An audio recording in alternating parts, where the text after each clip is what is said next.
The wedding was a fairy tale, spun from gold and diamonds, a storybook romance culminating at the altar. Evelyn Rowe, radiant and pregnant, believed she had found her forever with billionaire titan Nathaniel Blackwood. But fairy tales can burn. Before the ink on their marriage license was dry, she discovered her new husband in the arms of another woman in their own wedding suite. The mistress's victorious smirk was the last thing Evelyn saw before her world shattered. The next morning, Nathaniel Blackwood, the man who had just vowed his eternal love, was gone. Vanished without a trace, leaving behind a pregnant bride, a scornful family, and a mystery that would unravel a conspiracy far darker than a simple act of infidelity.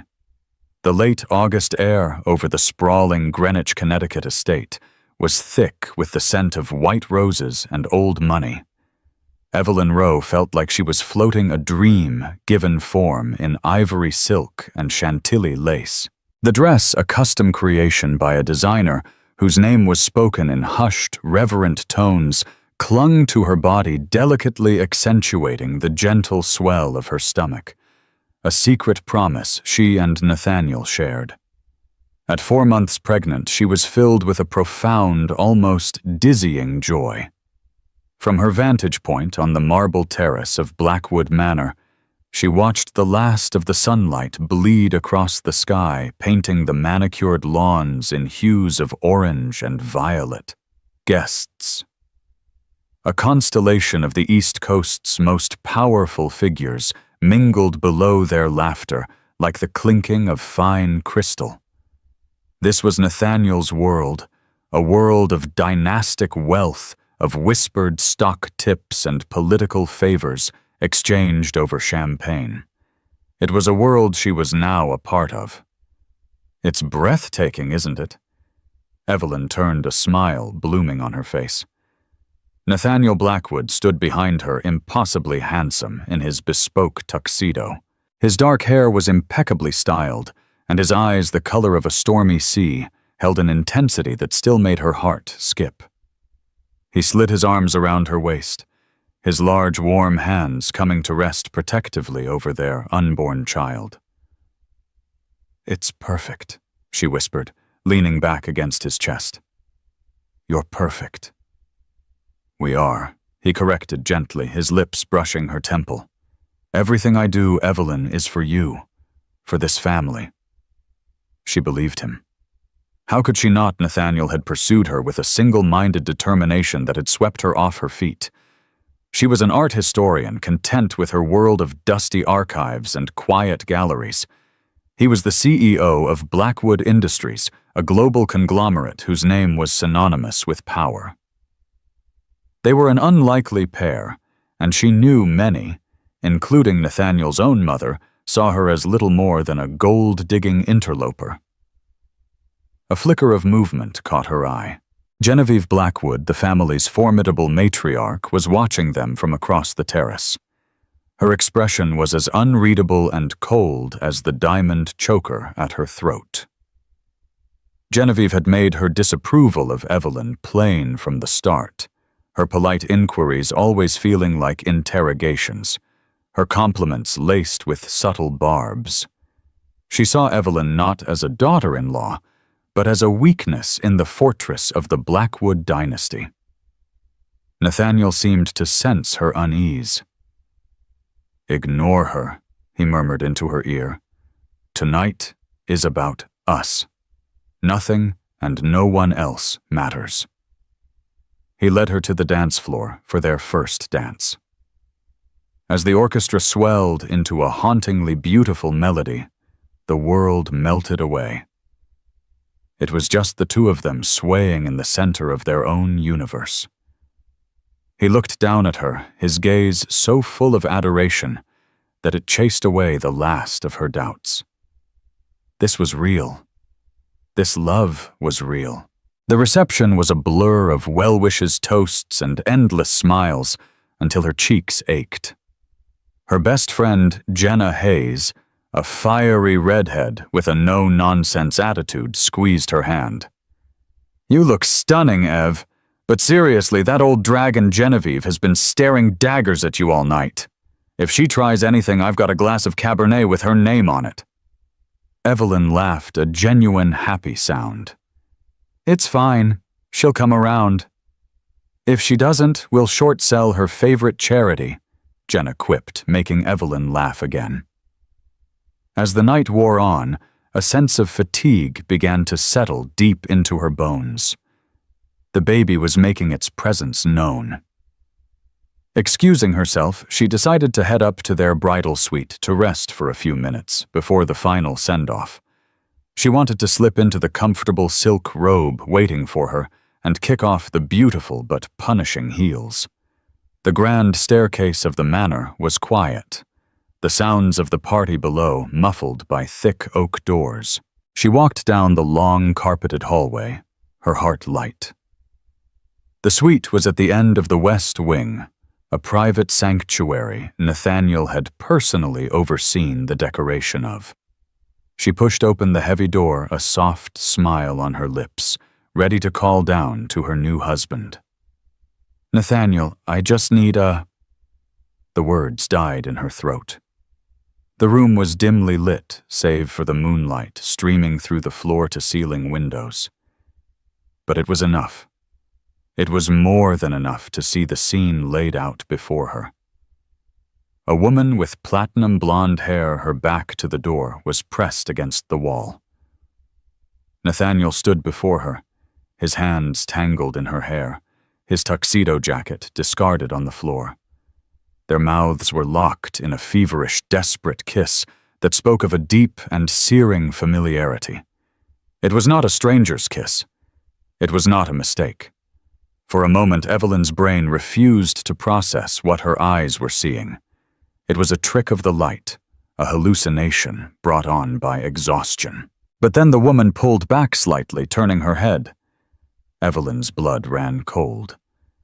It was Victoria Vance, the ambitious, notoriously ruthless COO of a rival tech firm, Vanguard Corp. Evelyn had met her once at a charity gala. She remembered Victoria's predatory smile and the way her eyes had lingered on Nathaniel a moment too long. The sound that escaped Evelyn's lips was a small, wounded thing, barely a gasp. But it was enough. Nathaniel's head whipped around. His eyes widened in horror, the color draining from his face. He looked like a man who had been struck by lightning. He shoved Victoria away from him so forcefully she stumbled. "Evelyn," he breathed, his voice raw. It's not what it looks like."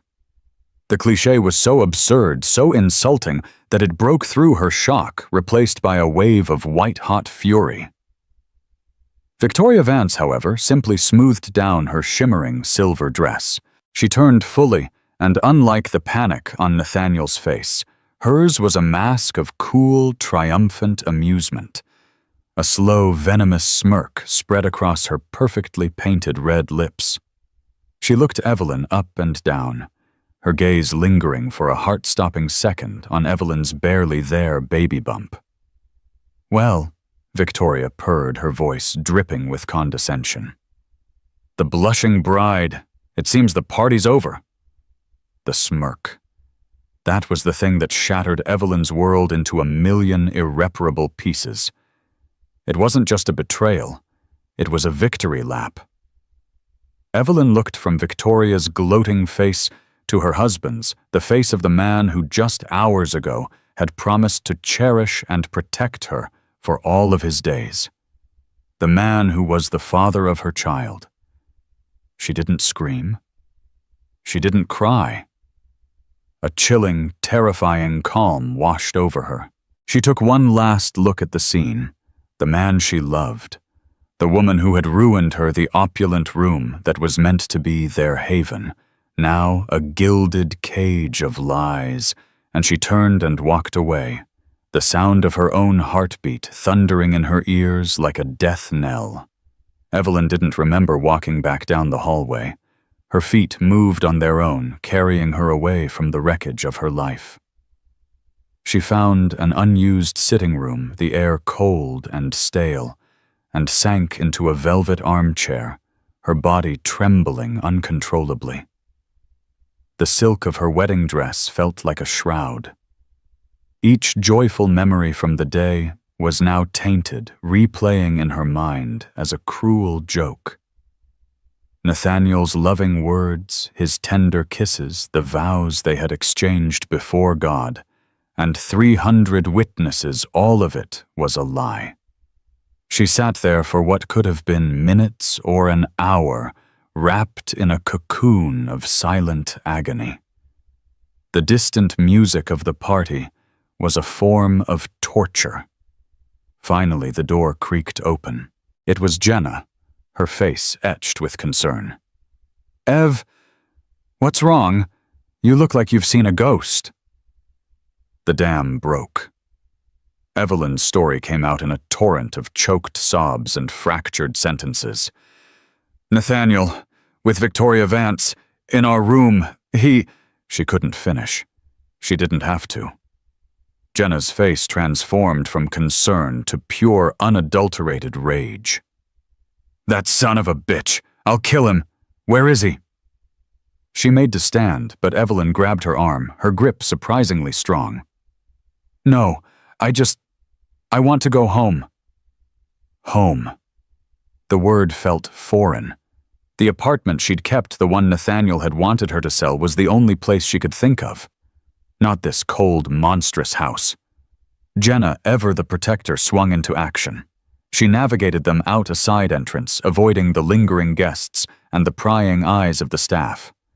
She drove Evelyn through the sleeping Connecticut suburbs back to the city, the silence in the car thick with unspoken pain. Evelyn spent the night curled on her own sofa, still in her wedding dress, refusing to take it off. To remove it would be to accept that it was over, and some part of her was still desperately clinging to the hope that this was all a terrible nightmare. The morning light felt like an assault. Her phone had been buzzing incessantly since she'd fled the manor. Dozens of missed calls and texts from Nathaniel. "Evelyn, please. We need to talk." "It was a mistake. Let me explain. I love you." Each message was a fresh stab to her heart. She ignored them all. Around 10 a.m., a sleek black town car pulled up outside her building. The person who emerged was not Nathaniel, but Victoria Vance. Dressed in a sharp, cream-colored pantsuit, she looked as if she'd just stepped out of a boardroom, not another man's bed. "Jenna, don't let her in," Evelyn said, her voice hoarse. But Jenna was already at the door, blocking the entrance. "Get the hell away from here, you home-wrecking parasite!" Victoria simply arched a perfectly sculpted eyebrow. "I'm not here to talk to the help. I'm here to see Evelyn." Her eyes flickered past Jenna, landing on Evelyn. "Don't you want to know why your brand new husband spent his wedding night with me instead of his pregnant little bride?" The calculated cruelty of her words was breathtaking. Evelyn felt a surge of adrenaline. She stood up and walked to the door, her movements stiff. "What do you want, Victoria?" "I just wanted to deliver a message," Victoria said, her smirk back in place. "Nathaniel made his choice. This pathetic little fairy tale of yours is over. He'll be in touch through his lawyers about the arrangements." She glanced pointedly at Evelyn's stomach again. "Don't worry. The Blackwoods always pay to clean up their messes." Before Evelyn or Jenna could respond, Victoria turned on her heel and glided back to her car, leaving a trail of expensive perfume and poison in her wake. For the next few hours, Evelyn expected the call from Nathaniel's lawyer. She expected divorce papers. She expected the end. What she didn't expect was the call she received just after 3 p.m. It was from Genevieve Blackwood. "Evelyn," her mother-in-law's voice was clipped, devoid of any warmth. "Where is my son?" "I imagine he's with his mistress," Evelyn replied, the bitterness sharp on her tongue. There was a pause. "Don't be deliberately obtuse. He is not with Miss Vance. Her office confirmed she's been in meetings all day. His security detail hasn't seen him since last night. His phone is going straight to voicemail. He missed a 9 a.m. board meeting. Nathaniel has never in his entire life missed a board meeting. So I will ask you again, where is he? A cold dread began to seep into Evelyn's bones, pushing past the anger and heartache. I haven't spoken to him. I haven't seen him since last night. He was last seen on the estate grounds around 2 a.m., arguing with someone on his phone, Genevieve stated. His car is still in the garage. His wallet and passport are in the suite. He has vanished. The world tilted on its axis. Victoria's smug visit this morning. She had acted as if she had won, as if Nathaniel was with her. But he wasn't. By evening, the situation had escalated. The Greenwich police were involved, though they treated it with a gentle touch reserved for the obscenely wealthy. The official line was that a high-powered man, likely under immense stress from his wedding and a looming business merger, had simply taken off to clear his head.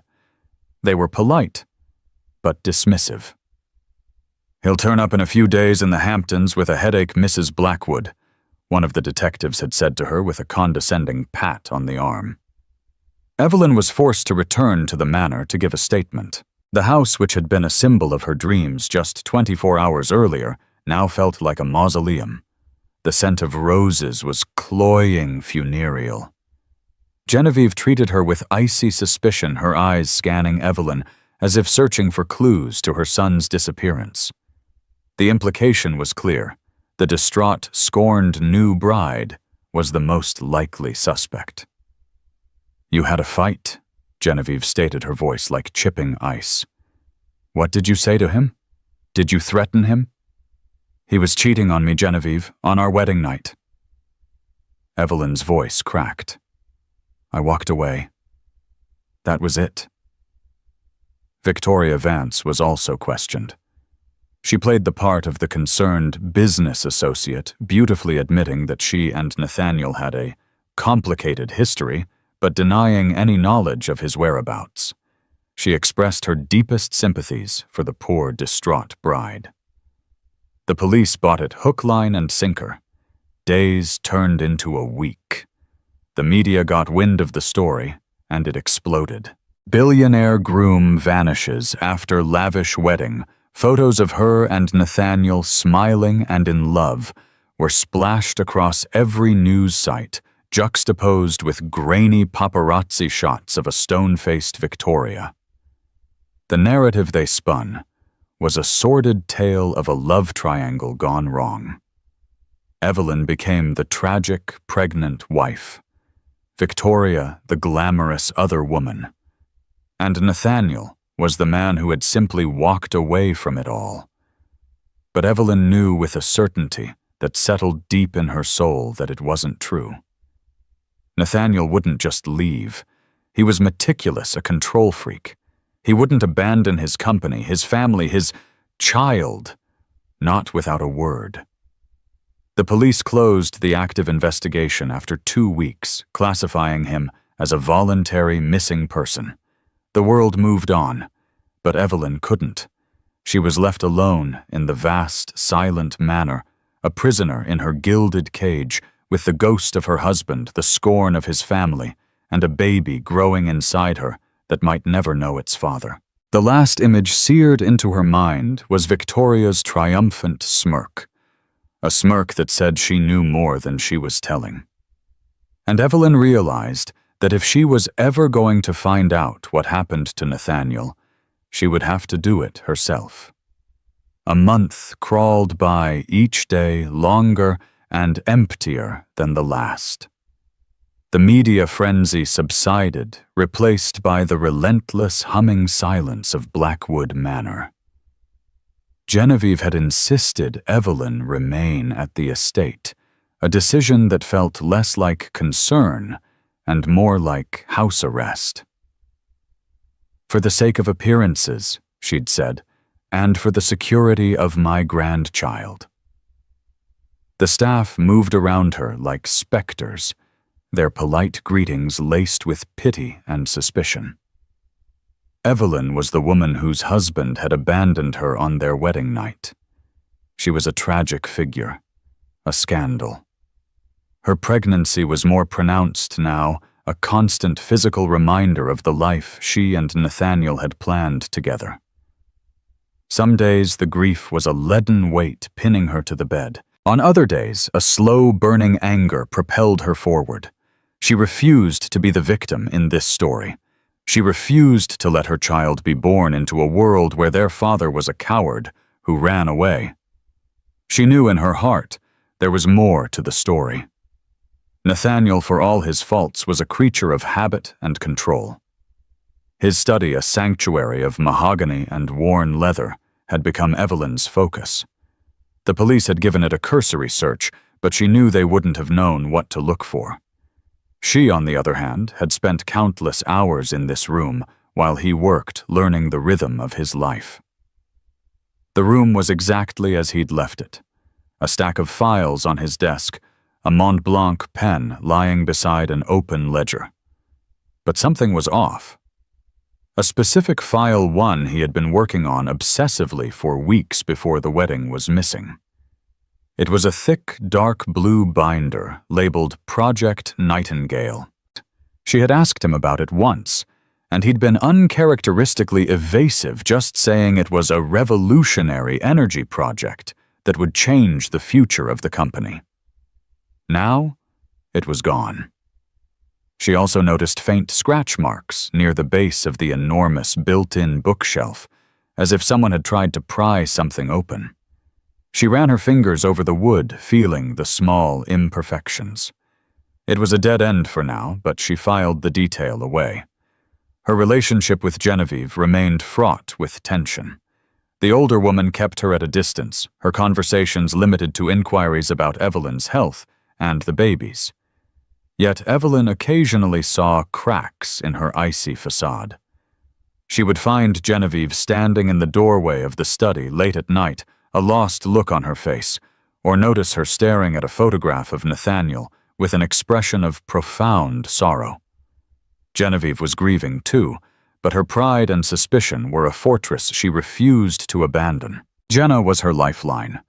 She visited every other day, smuggling in real-world food to counteract the bland, health-conscious meals the Manor's chef prepared. "You need to get out of this place, Ev," Jenna said one afternoon, watching as Evelyn listlessly pushed a piece of steamed asparagus around her plate. "It's a 5-star prison. Let's get the police to reopen the case." "They won't," Evelyn said, her voice flat. "As far as they're concerned, a rich guy got cold feet and flew to a private island. They don't care. No body, no crime." "So what's your plan? Just wait here until little Blackwood Jr. arrives?" "No," Evelyn said, a new resolve hardening her voice. "I'm going to find my own answers. I can't trust the police, and I certainly can't trust the Blackwoods. I'm going to hire someone." Jenna's eyes lit up. "A private investigator, yes, like in the movies. Someone grizzled and cynical who drinks whiskey for breakfast." The man Evelyn found wasn't quite that dramatic, but he was close. His name was Arthur Harding. He was a former NYPD detective in his late 50s, with a rumpled suit, tired eyes that missed nothing, and a reputation for being relentless. He worked out of a small, cluttered office in Queens that smelled of stale coffee and paper. Evelyn, using a portion of the generous allowance Nathaniel had settled on her before the wedding, met him there. She felt a pang of guilt using his money to investigate him, but she pushed it aside. Harding listened to her story without interruption, his face impassive. He took notes in a small, spiral-bound notebook. She told him everything: the wedding, the betrayal with Victoria Vance, the vanishing, the missing Project Nightingale file, the scratch marks on the bookshelf. When she finished, he leaned back in his squeaky chair and studied her for a long moment. "Mrs. Blackwood," he began, his voice a low gravel. 99 times out of 100 a story like this ends one of 2 ways. 1, your husband is sipping a mojito on a beach in Belize with the blonde. 2, he's at the bottom of the Hudson in a pair of cement shoes, because of gambling debts, or a deal gone bad. The "I need to clear my head" story is usually a cover for one of the other two. "I know my husband," Evelyn insisted. "He wouldn't just run, and if he was in that kind of trouble, he would have told me. Something was wrong in the weeks leading up to the wedding. He was distracted, stressed enough to cheat on his pregnant bride on his wedding night." Harding asked his question blunt, but not unkind. Evelyn flinched. "I don't have an answer for that, but the way he looked when I saw them, it wasn't just guilt. It was fear. And Victoria, she wasn't just gloating, she was performing, as if she needed me to see it." Harding's pen stilled. He looked at her with a newfound interest. "Performing, what do you mean?" "It felt staged." Evelyn said, the idea taking shape even as she spoke it. Her smirk, her lines. It was all too perfect, too cruel. Like she was deliberately trying to push me away to sever any ties I had to Nathaniel in the most brutal way possible. Harding steepled his fingers, his gaze thoughtful. "You think the affair was a setup?" "I don't know what to think," she admitted, her voice trembling slightly. "But I know he's gone, and she's the only one who seemed happy about it. Start with her, Victoria Vance. Dig into every corner of her life, her connection to Nathaniel, her company Vanguard Corp. Find out what she's hiding. This won't be cheap, Mrs. Blackwood. Digging into people like Vance and companies like Vanguard, that's kicking a hornet's nest." "I don't care about the cost," Evelyn said, her hand instinctively going to her stomach. "I need the truth." Harding nodded slowly. "All right, I'll take the case. I'll start with Vance. But you need to be careful. If there is something more going on here, this manor might not be the safest place for you." Evelyn left Harding's office feeling a flicker of something she hadn't felt in weeks' hope. She had an ally. The whispers in the walls of Blackwood Manor were no longer just echoes of her own grief and fear. They were clues. And for the first time since her world had fallen apart, she felt ready to start listening to them. She was no longer just the abandoned wife. She was a woman on a mission. 2 weeks after hiring Arthur Harding, Evelyn received a call on a burner phone he had provided her. "Meet me at the diner in Koskob, the one off the post road. Come alone." The clandestine nature of the meeting sent a shiver of nervous energy through her. She gave the manor's driver a vague story about meeting a friend for lunch and had him drop her a few blocks away from the location. The diner was a classic slice of Americana with red vinyl booths and the smell of frying bacon hanging in the air. Harding was in a corner booth, a half-empty cup of coffee in front of him. He didn't waste time with pleasantries. As soon as she sat down, he slid a manila folder across the table. "You were right," he said, his voice low. "Victoria Vance is more than just a corporate rival with a grudge." Evelyn opened the folder. Inside were pages of typed notes and several grainy surveillance photos. The first few detailed Victoria's background. She hadn't climbed the corporate ladder. She had blasted her way up it, leaving a trail of ruined careers and hostile takeovers in her wake. She was the right hand of Donovan Croft, the notoriously ruthless CEO of Vanguard Corp. Croft was a corporate shark of the highest order, a man who believed in winning at any cost. Vanguard and Blackwood Industries have been rivals for years, Harding explained. But in the last 6 months it got personal. They were both bidding on a massive government contract for renewable energy. The Project Nightingale you mentioned, it involves a new battery technology Nathaniel's R&D department developed. It's a game changer. Whoever gets that tech controls the energy market for the next 50 years. Evelyn's blood ran cold. This was what Nathaniel had been working on so obsessively. "It gets better," Harding continued, tapping a photograph. It showed Victoria Vance meeting a man in a parking garage. The man was burly with a shaved head and a grim expression. "This is a man named Gregor, ex-Special Forces, now a freelance corporate security consultant. That's a nice way of saying he makes problems disappear for people like Donovan Croft. He specializes in intimidation, blackmail, and abduction." Evelyn stared at the photo, her heart pounding. "My sources say that Blackwood Industries was the front-runner for the contract," Harding said. "Nathaniel had the superior tech and was about to close the deal. 2 days after he disappeared, Vanguard Corp suddenly submitted a revised proposal with technical data that was shockingly similar to Blackwood's. The contract is now on hold, pending an investigation into possible industrial espionage." The pieces began to click into place, forming a picture that was more terrifying than she could have imagined. "So you think Vanguard or Donovan Croft had Nathaniel abducted to steal his research?" "It's the working theory," Harding confirmed. "Which brings us back to the wedding night. Why the public drama with Victoria?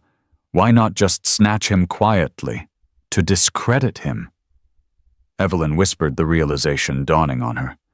If he vanished after being caught in a sordid affair, everyone would assume he fled from shame. No one would suspect a corporate kidnapping. It creates a smokescreen. And Victoria, she was the instrument. "Exactly." Harding nodded, looking at her with a new respect. "It also destabilizes his company. With Nathaniel gone and presumed to be a philandering deserter, the board is in chaos. The stock has taken a hit. It makes Blackwood Industries vulnerable. Vanguard could even be positioning for a hostile takeover." Evelyn felt sick. The betrayal, the public humiliation she had suffered. It wasn't personal. It was a calculated business strategy. She was a pawn in a multi-billion-dollar corporate war. The thought was somehow both a relief and a profound violation. The man she loved hadn't callously thrown her away. He had been targeted, and she had been used as collateral damage. The argument he was having on the phone the night he disappeared. Harding said, "I got a partial trace on the number. It was a burner, but it pinged off a tower near Vanguard's headquarters. He was likely talking to one of them. Maybe Croft, maybe Gregor." "What about the cheating itself?" Evelyn asked the question, tasting like ash. "Was that real? Was he in on it?" The doubt was a sliver of ice in her heart. Harding sighed, his gaze softening slightly. "That's the part I can't figure out. Was he a willing participant in a long-term affair with Vance, and she simply used the opportunity to set him up? Or was he coerced that night, blackmailed into it? Gregor's presence suggests they play dirty. A threat against you, perhaps, against the baby." The idea hit Evelyn with the force of a physical blow. The possibility that Nathaniel had been forced into that embrace, that the look of horror on his face was not just guilt, but genuine fear for her. It reframed the entire memory. It didn't erase the pain, but it changed its shape. "So what do we do?" Evelyn asked, her voice shaking but firm. "We can't go to the police with this. They'll dismiss it as corporate conspiracy theories." "We can't," Harding agreed. "Croft is too powerful, too well-connected. He'd bury us in litigation and bury the evidence even deeper. We need proof, something concrete that ties him and Vanguard to Nathaniel's disappearance." "The study," Evelyn said immediately. "The missing file, the scratch marks. There has to be something else in that room, something Nathaniel hid." "It's a huge risk going back there and searching now," Harding warned. "Genevieve is watching you. If she thinks you're up to something—" "I don't have a choice," Evelyn stated, her resolve hardening into steel. "Nathaniel's mother may hate me, but she loves her son. If I can find proof, real proof, she might be the only person powerful enough to help me fight Donovan Croft." She left the diner with a clear, albeit terrifying, purpose. The game was no longer about a cheating husband. It was about a missing man, a stolen legacy, and a ruthless enemy who had underestimated the woman he'd left behind. Evelyn Blackwood was done being a pawn. It was time to start playing the game herself. Returning to the manor felt different. The oppressive silence no longer felt like grief. It felt like the quiet before a storm. Every shadow seemed to hold a secret, every creak of the floorboards a potential threat. Harding's warnings echoed in her mind. She was in a house full of people loyal to the Blackwood name, but she had no idea who, if anyone, she could trust. Her first obstacle was Genevieve. Evelyn knew a direct confrontation would be disastrous. She needed to approach the matriarch carefully, not with wild accusations, but with undeniable facts. She needed the proof that was likely hidden somewhere in Nathaniel's study. For 2 days, she watched the household's rhythm. Genevieve spent her mornings in the East Wing conservatory and her afternoons taking calls in her private office. The study was typically unoccupied during this time. It was her only window. On the 3rd day, she put her plan into motion. Feigning a pregnancy-related headache, she retired to her room after breakfast, asking the staff not to disturb her. Once she was sure she was alone, she slipped out and made her way to the West Wing. The study was just as she remembered a shrine to a man who was now a ghost. Her heart ached as she ran a hand over his leather chair. Forcing the emotion down, she went straight to the massive bookshelf where she'd seen the scratch marks. She examined the area again more closely this time. The marks were near the baseboard, hidden behind a decorative scrollwork panel. It looked seamless, but when she pushed on it, there was a slight give. Her breath hitched. Using her fingernails, she carefully pried at the edge. The panel popped open with a soft click, revealing not a keyhole, but a small digital keypad. A password. It could be anything. A birthday, an anniversary. She tried the date they met their wedding date. His birthday, her birthday. Nothing.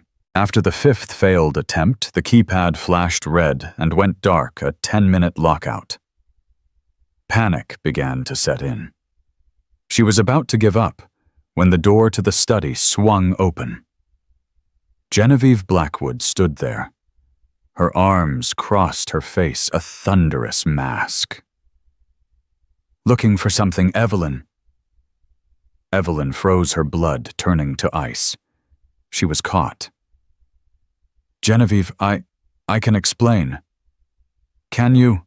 Genevieve stepped into the room, her eyes falling to the open panel and the keypad. "Snooping through my son's private things. Were you looking for a hidden will? A secret bank account?" "No." Evelyn stood up, her voice stronger than she expected. "I was looking for the truth. The truth about what happened to Nathaniel." Genevieve let out a short, bitter laugh. "The truth is, he humiliated you and this family and then ran off like a coward. The sooner you accept that, the better." "You don't believe that any more than I do." Evelyn shot back, her fear replaced by a surge of desperate courage. "You knew your son. He was a lot of things, but he was not a coward. He wouldn't abandon his company, and he wouldn't abandon his child." She saw a flicker of something in Genevieve's eyes, a crack in the marble facade. Evelyn seized the opening. She pulled the burner phone from her pocket, the one Harding had given her. "I hired an investigator, Genevieve." Her mother-in-law's eyes narrowed. "You did what?" "A good one," Evelyn pressed on. "And he's found things that point to Donovan Croft and Vanguard Corp. He believes Nathaniel was abducted as part of a plan to steal his Project Nightingale research and take over the company." She quickly laid out everything Harding had told her about the government contract, the suspiciously similar proposal from Vanguard, the ex-Special Forces thug on Croft's payroll. She didn't hold anything back. Genevieve listened, her expression unreadable. When Evelyn finished, the silence was heavy. "And the affair?" Genevieve asked, her voice dangerously quiet. Was that part of your investigator's theory as well? We think it was staged, Evelyn said, her own voice dropping. A smokescreen. A way to discredit him and create a cover story for his disappearance. They may have threatened him, Genevieve. Threatened me. Or the baby. She placed a hand on her stomach, and for the first time she saw raw, unfiltered emotion on her mother-in-law's face. It was fear. Fear for her son, and fear for her unborn grandchild. The fortress was crumbling. Donovan Croft, Genevieve whispered the name, tasting like poison. My husband Nathaniel's father always said Croft was a viper, that he would burn the world down to rule over the ashes. She walked over to the keypad and stared at it. If Nathaniel was in trouble, if he feared someone was coming for him, he would have left a contingency, a fail-safe. He was always 3 steps ahead. She looked at Evelyn, her eyes no longer filled with suspicion, but with a dawning, terrible understanding. You were not a weakness he succumbed to. You were the one thing he wanted to protect. The words hung in the air, a tacit apology and a declaration of a truce. A new fragile alliance was being forged in the crucible of their shared crisis. This keypad, Genevieve said, her voice now crisp and businesslike. It won't be a date. It would be something only family would know, something from his childhood. She paused, her mind clearly racing back through the years. Then her eyes lit up with a faint spark. Try 081495. Evelyn's fingers trembled as she typed in the code. What is it? The call number of the first library book he ever checked out on his own, Genevieve said softly. A book about building forts. He was so proud. As she pressed the final digit, there was a soft, whirring sound. The keypad glowed green, and a section of the bookshelf beside it clicked open, revealing a hidden compartment. A small steel safe was nestled inside. Evelyn and Genevieve looked at each other. They had crossed a threshold. They were no longer mother-in-law and daughter-in-law, locked in a silent war of disapproval.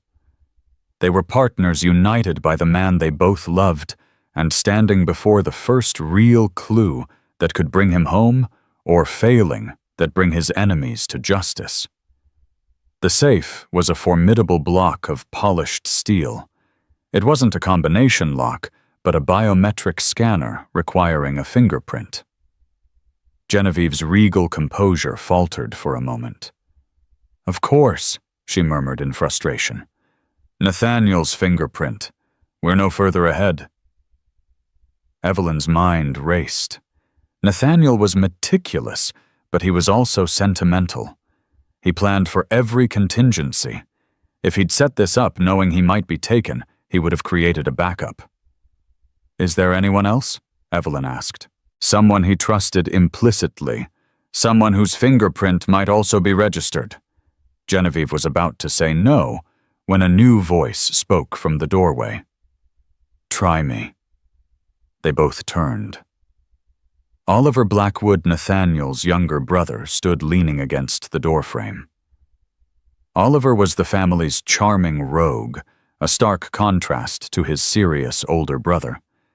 He spent more time on yachts and in Aspen than he did in the boardroom, and Genevieve often lamented his lack of ambition. Now his usual carefree expression was gone, replaced by a somber gravity. Oliver, what are you doing here? Genevieve demanded, flustered. I heard voices, saw the door was ajar, he said, walking into the room. His eyes took in the scene, the open panel, the exposed safe. Looks like the party's finally getting interesting. He looked at Evelyn, his gaze holding a surprising depth of sympathy. I never believed he just ran off. Nate's not built that way. His fingerprint won't work, Oliver, Genevieve said dismissively. This is serious. Maybe it will, Oliver replied, stepping forward. We set this up together years ago after a security scare. He was the primary, I was the secondary. A dead man's switch, he called it. Morbid, I know, but that was my brother.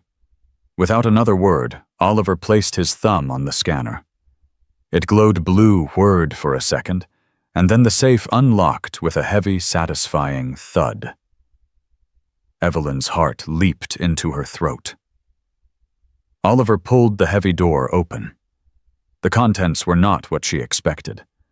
There were no stacks of cash or bearer bonds. Instead, there were two items, a slim, encrypted hard drive and a simple black burner phone. Oliver handed the hard drive to Evelyn.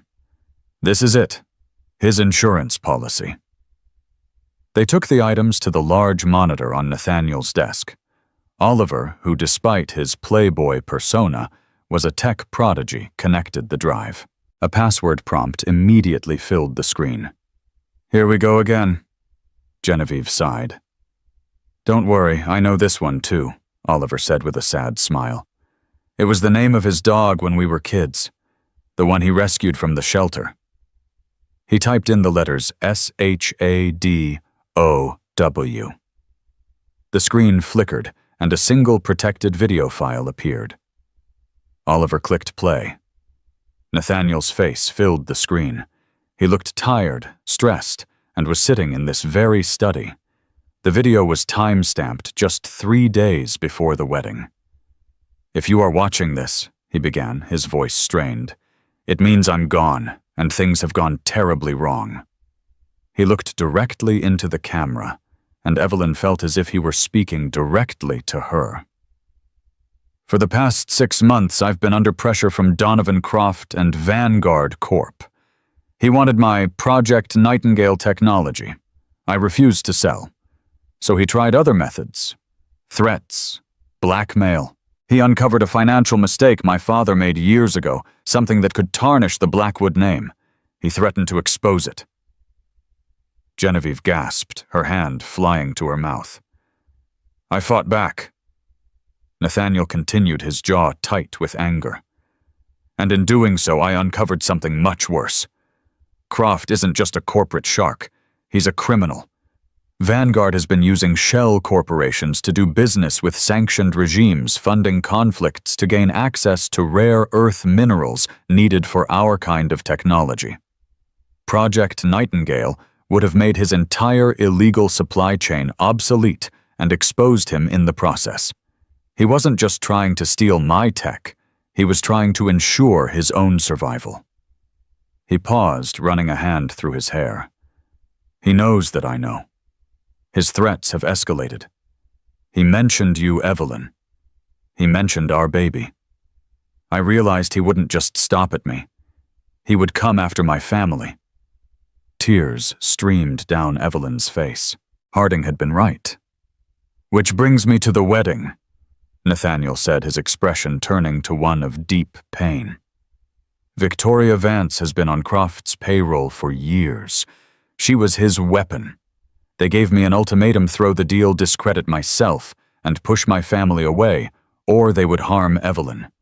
They wanted to isolate me, to make me a pariah, so that when they took me, no one would look too closely. His voice broke. The scene on our wedding night, it was their design, a horrific piece of theater. I fought it, but they showed me. They showed me photographs of you, Evelyn, surveillance photos. They were watching you. I had no choice. I had to make you hate me. I had to make you leave. I thought it was the only way to protect you. It was the greatest mistake of my life. The video was his confession and his absolution. The betrayal that had shattered her world was in fact a desperate, clumsy act of love. All the evidence is on this drive, Nathaniel's voice concluded. The offshore accounts, the shipping manifests, my communication with Croft's intermediaries. Everything the authorities need to dismantle his empire. Get this to someone you trust. His eyes found the camera one last time. Evelyn, I love you. Protect our child. Find me. The screen went black. For a long moment the room was silent, save for Evelyn's quiet sobs. Genevieve put a comforting hand on her shoulder, the gesture feeling both strange and profoundly right. Oliver picked up the burner phone from the safe. He powered it on. There was a single unsent text message saved as a draft. It was dated the night of the wedding, just minutes before he vanished. It read, "They have me. Project Nightingale is the key. Trust no one. Protect our child." They finally had it. The truth.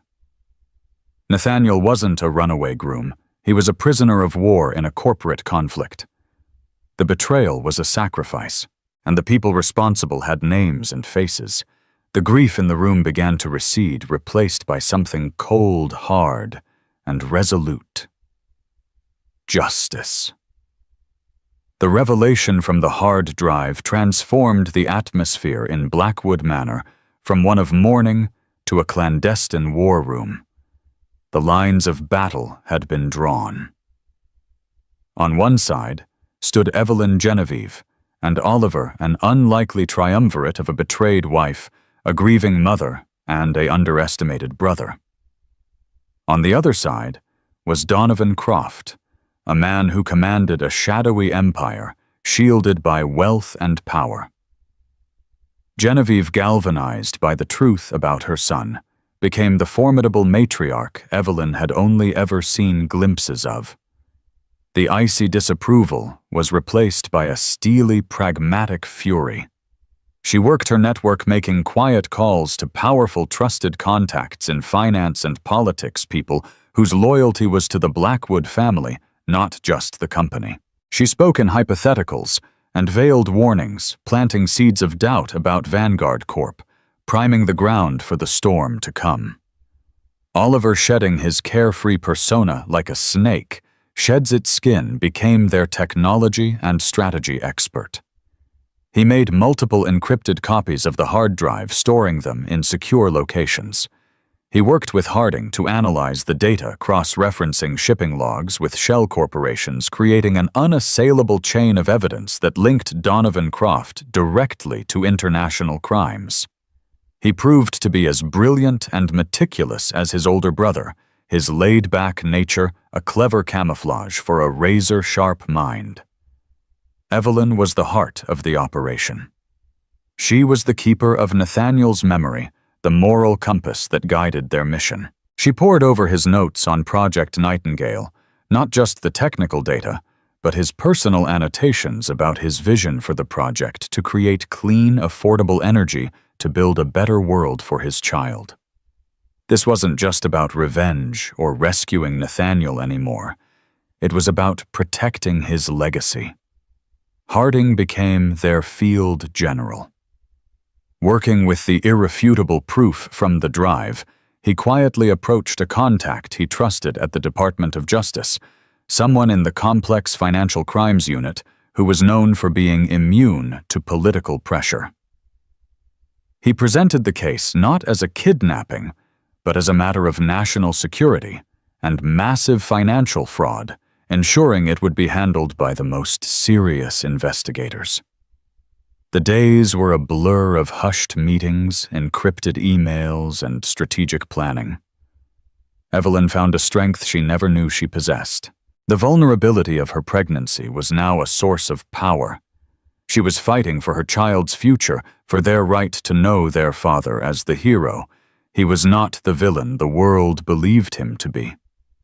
She and Genevieve, once adversaries, now shared meals, poring over documents, and offering each other a quiet, resolute support. They were bound by a shared love and a common enemy. They decided to strike. The plan had two phases. First, Oliver would anonymously leak a small, carefully selected portion of the financial data to a renowned investigative journalist known for taking down corporate titans. This would ignite the media firestorm and put public pressure on Vanguard Corp. Second, As Vanguard's stock plummeted and regulators began to swarm, Harding's DOJ contact would unseal the indictments and execute federal warrants on Donovan Croft and his key associates, including Victoria Vance. The night before the leak, the three of them gathered in the study. The room was no longer a place of sorrow, but a command center.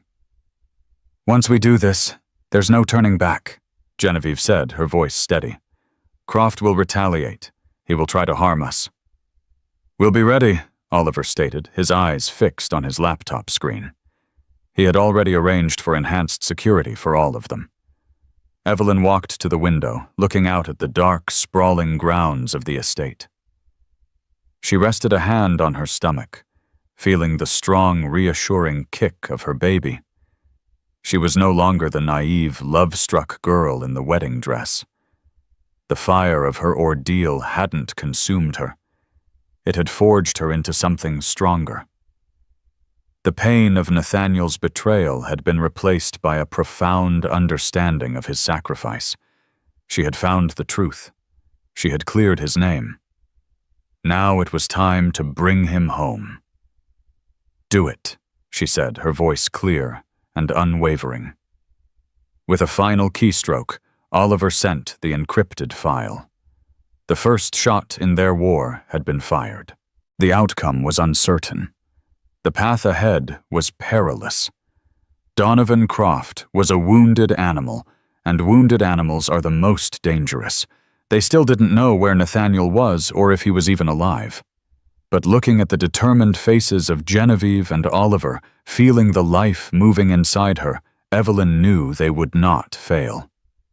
Her fairy tale had ended on her wedding night, but a new story was just beginning. It was not a story of a princess in a gilded cage, but of a queen on a battlefield, fighting for her family, her legacy, and her love. The battle for Blackwood Industries and for Nathaniel Blackwood himself had just begun. Evelyn's world crumbled on what should have been the happiest night of her life, but from the ashes of betrayal, she rose as a warrior. Armed with the devastating truth, she stands with her newfound allies against a ruthless billionaire who holds her husband's life in his hands. The battle lines are drawn, the first shot has been fired, but the war is far from over. Will they succeed in exposing Donovan Croft's criminal empire? Can they rescue Nathaniel from the clutches of a man who will stop at nothing to protect his secrets? And what will be the ultimate cost of justice for the Blackwood family? The story of love, loss, and vengeance is only just getting started. If you are on the edge of your seat and need to know what happens next, make sure to hit that like button. Share this video with a friend who loves a good drama, and most importantly, subscribe and turn on notifications so you don't miss part 2.